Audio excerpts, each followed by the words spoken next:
Bonjour à tous, je suis le docteur Joëlle Belaïch-Allard, je suis la chef du service de gynéco-obstétrique et médecine de la reproduction à Saint-Cloud, au centre hospitalier des Quatre-Villes. Et nous allons donc parler du désir de grossesse et de la ménopause, des aspects éthiques et bien sûr des aspects médicaux. Alors c'est devenu une réalité, c'est un phénomène de société, le désir d'enfant est de plus en plus tardif. Pourquoi? Il y a des causes classiques, celles qu'on cite toujours, la meilleure maîtrise de la contraception, les études féminines. Il y a des causes plus actuelles, comme le fait de rencontrer l'homme de sa vie et le temps que celui-ci soit prêt et candidat à la paternité. Et puis il y a toutes les causes sous-jacentes, mais qu'on met de plus en plus en évidence, qui sont l'ignorance du déclin de la fertilité avec l'âge, c'est le fameux mythe de un enfant quand je veux. Il y a une confiance imméritée dans l'AMP, dans le don d'ovocytes, dans l'accueil d'embryons. Il y a l'ignorance des complications des grossesses tardives. Et puis, de plus en plus, on voit qu'il y a l'ignorance ou le déni des hommes du déclin de la fertilité avec l'âge. Alors, c'est vrai que tout a changé. Et en 2 générations. Rappelez-vous, en 1950, une femme de 50 ans, c'était une vieille dame, c'était une grand-mère. Actuellement, une dame de 50 ans, c'est une femme jeune. Une jeune femme, j'hésite quand même, mais une femme jeune qui peut, grâce au don d'ovocytes quand même, être mère. Et les exemples ne cesse. Alors quand on regarde les chiffres, on voit que c'est une réalité. Les naissances des mères âgées de plus de 45 ans en France, on a des données INED, INSEE qui vous le montrent. En 1980, il y en avait seulement 687, c'était moins de 0,1% des naissances. En 2016, on en est à 2845 naissances sur les 783 000 naissances, dont 137 après justement 50 ans. Alors pourquoi ? Il y a le mythe de la femme carriériste, mais il y a une étude très bien, une étude réalisée à Marseille dans l'équipe de Blandine Courbière qui montre bien qu'il y a un sentiment de jeunesse. On est dans une civilisation du jeunisme, on a le temps, et les hommes encore plus pensent qu'on a le temps à tort. Qu'est-ce que c'est qu'une grossesse tardive? En 1958, il y avait la définition de la FIGO, de la Fédération internationale de gynéco-obstétrique, c'était une grossesse après 35 ans. On en est loin. Il y avait déjà la définition française, plus élégante, c'était une grossesse après 40 ans. Et puis maintenant, on parle des grossesses très ou ultra tardives, celles qui surviennent après 45 ou 50 ans. Tout est résumé dans cet article de Kortmann et de Maclon sur les grossesses après la ménopause, les aspects médicaux et éthiques. En fait, comme ils le disent assez bien, finalement, bien sûr, il y a une augmentation de la morbidité maternelle. Les enfants dans ces grossesses tardives vont relativement bien. Et finalement, ce sont les considérations éthiques qui nous incitent à hésiter, parce que c'est le devenir à long terme de ces enfants, quel est-il et qu'est-ce qu'on en sait? Alors théoriquement, quand on parle de grossesse tardive, il faudrait distinguer les grossesses après don d'ovocytes, où il n'y a pas le problème du vieil ovocyte, par définition, des aberrations chromosomiques, des fausses couches, et les grossesses spontanées, soit sur des multipares, soit sur des primipares. En fait, c'est pas si facile, parce que dans la majorité des études, il n'est pas dit si la grossesse provient d'un don d'ovocyte ou non. Et puis quand on est sûr que c'est pas un don d'ovocyte, ce sont des populations défavorisées, donc là, le pronostic est franchement plus mauvais. Comment on peut essayer de s'y retrouver un peu? Le premier don d'ovocyte dans le monde, c'était en Australie en 1983. Le temps que la technique arrive en France, c'est les années 90. Donc en gros, les publications sur les grossesses tardives de la cinquantaine avant 1990, ça peut être des grossesses spontanées, celles après, ce sont des grossesses après don d'ovocyte. Alors, est-ce qu'il y en a vraiment des grossesses spontanées après 50 ans? On a 2 données, les données françaises, Tout le monde, 1993, qui disaient que, grosso modo, on peut estimer qu'en France, après 50 ans, donc après l'âge de la ménopause, il y aurait 30 naissances par an, 45 IVG et 25 fausses couches. Et on regarde que les données en Angleterre sont à peu près les mêmes. Ils avaient estimé qu'une moyenne de 64 femmes entre 50 et 55 ans aurait donné naissance pendant ces années 81-90. Alors, très probablement, il s'agissait là de ménopause tardive. Parce que quand on regarde les vraies données de la fertilité spontanée après 45 ans, vous le voyez bien sur les diapositives, après 49 ans, la fertilité spontanée, elle est à peu près nulle. Donc, sauf miracle, entre guillemets, les grossesses après la ménopause, ce sont toutes des grossesses après don d'ovocytes.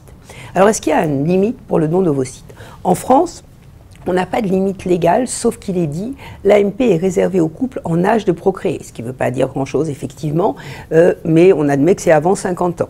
Mais, la prise en charge pour l'assurance maladie s'arrête en AMP au premier jour du 43e anniversaire. Et en fait, comme on n'a pas beaucoup d'ovocytes à donner en France, la majorité d'entre nous, on s'arrête à la quarantaine pour accepter les patientes en don. Par contre, à l'étranger, les limites sont beaucoup plus importantes. Par exemple, la limite est de 50 ans en Espagne, en Belgique, en Grèce, et donc on sait qu'il y a même des pays beaucoup plus lointains où la limite est beaucoup plus importante. Alors, quels sont les risques médicaux de ces grossesses tardives? Ce sont les risques liés à l'âge et les risques liés au don d'ovocytes.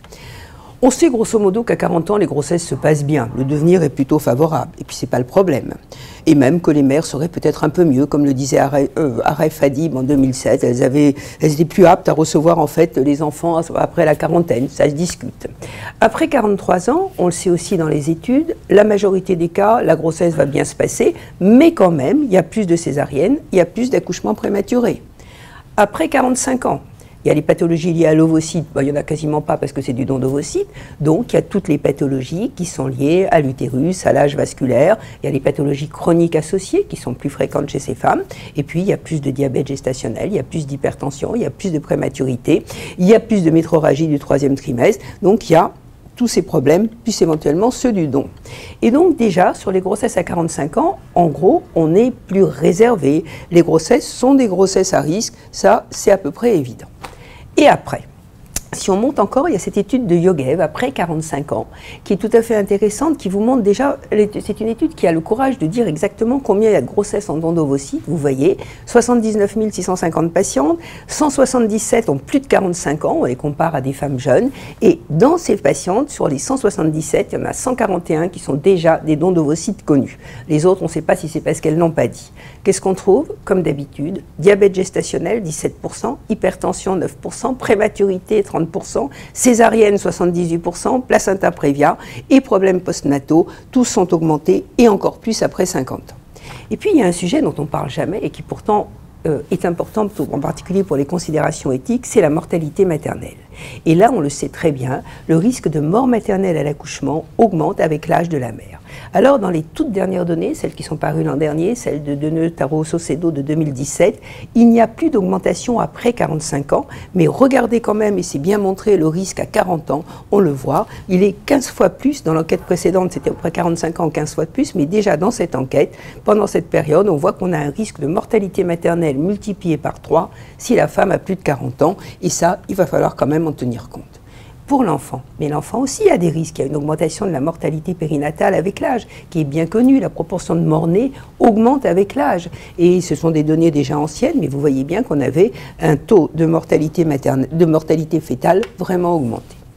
Qu'est-ce qu'on sait sur les grossesses après 50 ans, les vraies grossesses après la ménopause? On n'a pas beaucoup de données, mais par exemple, on a cette étude américaine qui est quand même spectaculaire parce qu'ils ont réussi à avoir 539, vous vous rappelez de nos chiffres à nous, c'est 135 par an, là il y a 139 grossesses sur des femmes de plus de 50 ans. Alors la majorité sont des dons d'ovocytes, c'est pas clairement marqué, mais quand on voit qu'il y a tant de grossesses multiples, c'est une évidence. Mais qu'est-ce qu'on trouve? Des risques augmentés pour le fœtus cette fois-ci et pour la mère, et donc clairement les conclusions étaient que ce sont des grossesses à haut risque.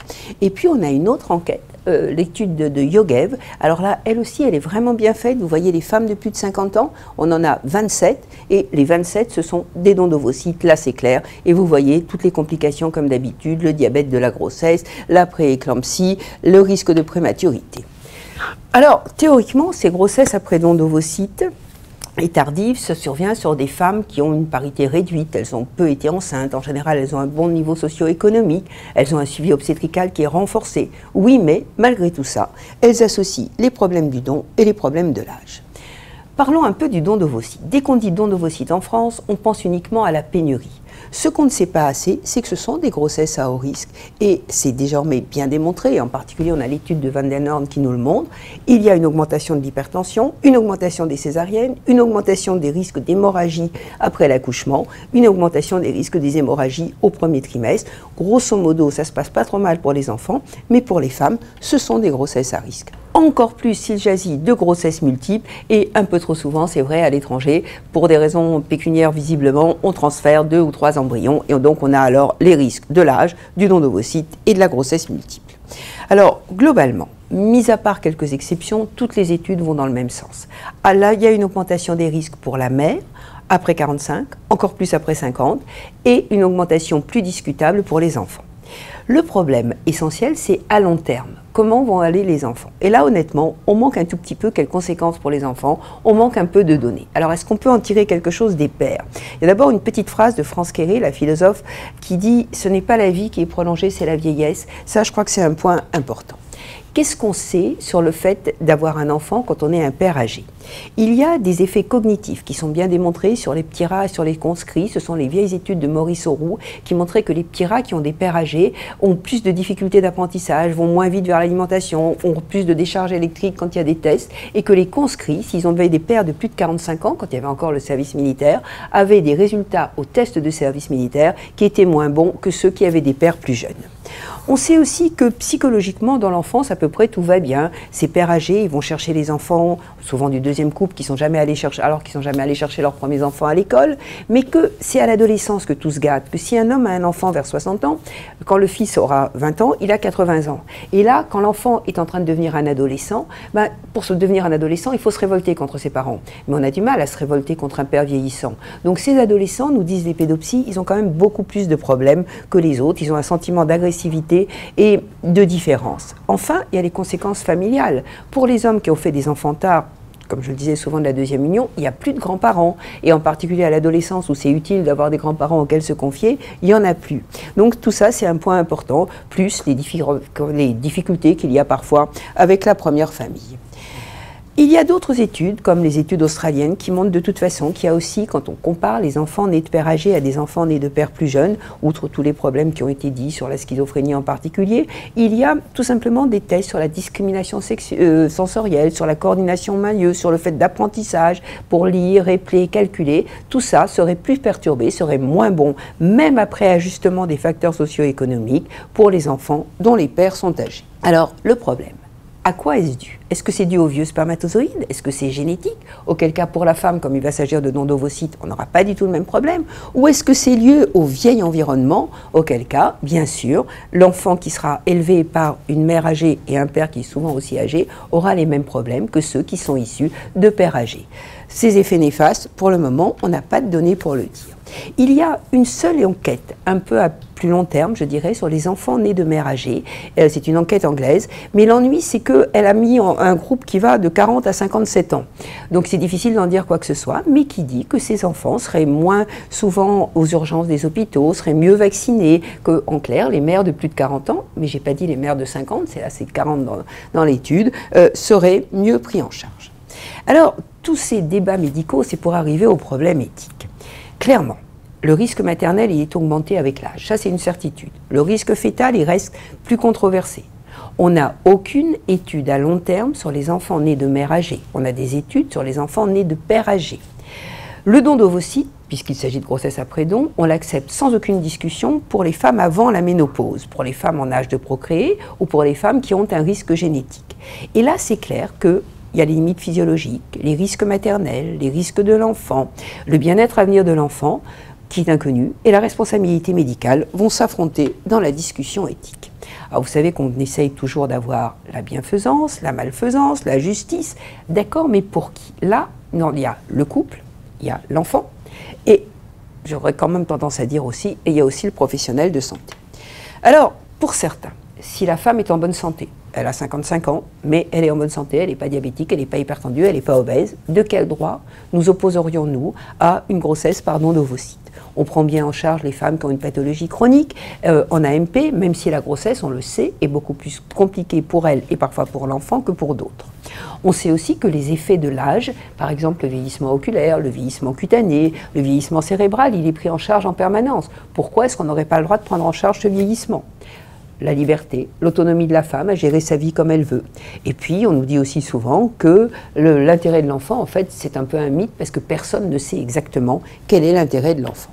Oui, mais pour d'autres, on peut aussi dire que les risques pour les enfants d'avoir un père âgé sont bien connus et que très probablement, ça n'est pas que le vieux spermatozoïde, c'est aussi le vieil environnement qui intervient. Et là, on aura quand même une mère qui aura 60 ans quand son enfant a 5 ans, mais qui, si elle le fait à 60 ans, aura 80 ans quand l'enfant aura 20 ans. Il y a quand même un risque de différence. On sait que les enfants ne sont pas tendres à l'école et que s'ils disent « Ah, c'est ta grand-mère qui est venue te chercher, non, c'est ma maman », bah, ça ne va pas être si facile que ça.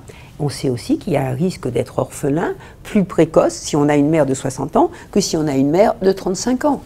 Alors, On nous dit toujours, oui, mais l'espérance de vie va en augmentant. C'est vrai, vous le voyez sur la diapositive. L'espérance de vie à la naissance, dans les données 2016, c'était 76 ans pour les hommes, 85 ans pour la femme. Vous allez me dire, logique de faire un enfant à 60 ans dans ces conditions.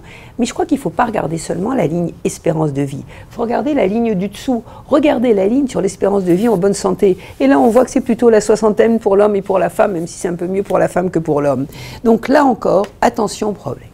Alors, sur le plan éthique, envisageons les grands principes. Respect de l'autonomie. Un couple âgé a en général réfléchi aux conséquences, a parfaitement conscience que si on fait un enfant à 55 ans, il a un risque d'être orphelin, il faut s'occuper des conséquences financières, et en général, le risque de mort des parents est un risque qui a été évoqué. Est-ce qu'ils savent qu'il peut y avoir des risques pour l'enfant? En général, non. Est-ce qu'ils savent qu'il y a aussi des risques maternels, y compris la mortalité maternelle dont on parlait? En général, non. Si on applique le principe de bienfaisance, prendre en charge ces femmes, c'est effectivement être bienfaisant pour la femme, probablement pour son conjoint, puisqu'ils veulent un enfant à deux. On satisfait le désir d'enfant. Est-ce que c'est bienfaisant pour l'enfant? La question honnêtement est posée. Non-malfaisance, là encore, pour l'enfant, nous n'en savons rien. On sait seulement que, grosso modo, pour les enfants, toutes les études, c'est pour ça que je vous les ai montrées au début, montrent que les choses vont pas trop mal, en dehors de l'augmentation de la mortalité néonatale. Mais à long terme, nous n'en avons aucune idée. Donc il est très difficile de répondre à la malfaisance. À la justice. Est-ce qu'il faudrait une limite qui soit la même pour toutes, une limite fixée par la loi, une prise en charge ou pas par l'assurance maladie? C'est très clair que c'est difficile d'avoir une limite légale, qu'il y a des femmes de 55 ans qui sont jeunes, entre guillemets, je veux dire, qui sont minces, en bonne santé, et des femmes de 55 ans qui sont obèses et qui sont en très mauvaise santé, hypertendues, diabétiques, tout ce que vous voulez. Donc c'est vrai qu'il y a une variation, donc c'est difficile de fixer une loi. Et puis on sait aussi qu'il y a des variations de culture d'un pays à l'autre. Alors, pour conclure, c'est vrai qu'il y a eu une évolution de la notion de grossesse tardive. Je vous l'ai rappelé tout à l'heure, la FIGO 58, c'était 35 ans. On est devenu à 40, on a 45. La grossesse au-delà de la ménopause, je crois qu'il ne faudrait quand même pas leurrer nos patientes. Il ne faut pas recommencer un enfant quand je veux. C'est pas vrai un enfant quand je veux. C'est un enfant quand je peux. Donc, c'est pas toujours possible. Ensuite, il ne faut pas laisser croire que ce seraient des grossesses comme les autres. Je pense qu'il y a quand même une limite à ne pas dépasser et que c'est sûrement celle-ci.